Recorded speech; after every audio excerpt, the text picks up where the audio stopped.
Grand Tour is out in theaters, directed by Miguel Gomez. It's a Portuguese film about English characters taking place across Asia. It is probably the strangest theater experience I've had in the past year or so, a movie that I admit was incomprehensible to me and left me exhausted and bored. The premise seems amazing. It's 1918, and an English civil servant called Edward is stationed in Burma. His fiancée is coming from London suddenly to finally get married to him, and right before she arrives on the ship, he gets cold feet. He hops on the ship to Singapore, leaving her behind. Then he hops on the train to Bangkok, and so on and so forth, traveling across a large part of Asia. And the lady, Molly, gives chase. She follows him every step of the way, with the movie showing his journey in the first half and hers in the second. However, and here's where it gets confusing, despite the fact that the characters are English, they speak mostly Portuguese. Okay, it's a Portuguese film, I can accept that. But then, whenever they get to a place, we'll typically have one short scene of them actually there, in period clothes, with period production design, interacting with somebody. But it's shot very obviously on a soundstage. It looks like an old black and white movie from early Hollywood, very stagey.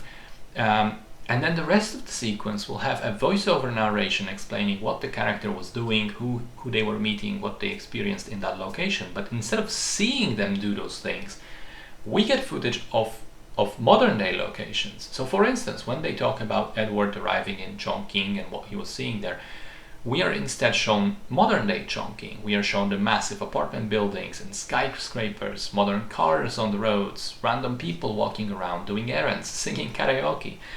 It is, at least for the first half hour or so, extremely disorienting. I was desperately trying to figure out what is actually going on, and truth be told, I still don't know. I don't know what the movie is supposed to be about. My best guess is that it means to be this sort of love letter postcard about Asia and its various countries, and maybe also a story about relationships and love, but I don't think it does a good job of communicating that to the audience. It's tiring and weird and incomprehensible. And it really makes me irritated because, when I see a movie, I try to think what was the intent, what the film was trying to achieve, and then assess it based on that. Like, when I see a Mission Impossible film, that movie wants to be thrilling and exciting and make me scared and impressed about Tom Cruise doing a stunt. Or when I watch Whiplash, it wants me to consider the question of how much is professional success worth in terms of sacrifice in life.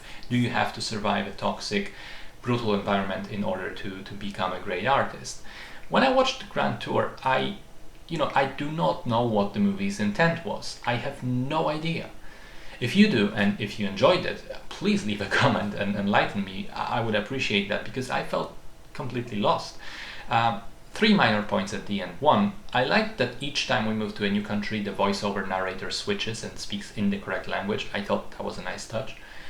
I didn't like the ending that suddenly breaks the fourth wall. I don't know why.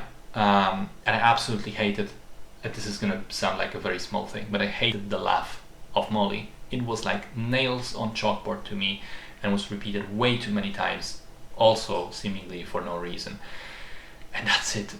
From my end, I didn't get this film at all. I had a bad time, and I do not recommend it.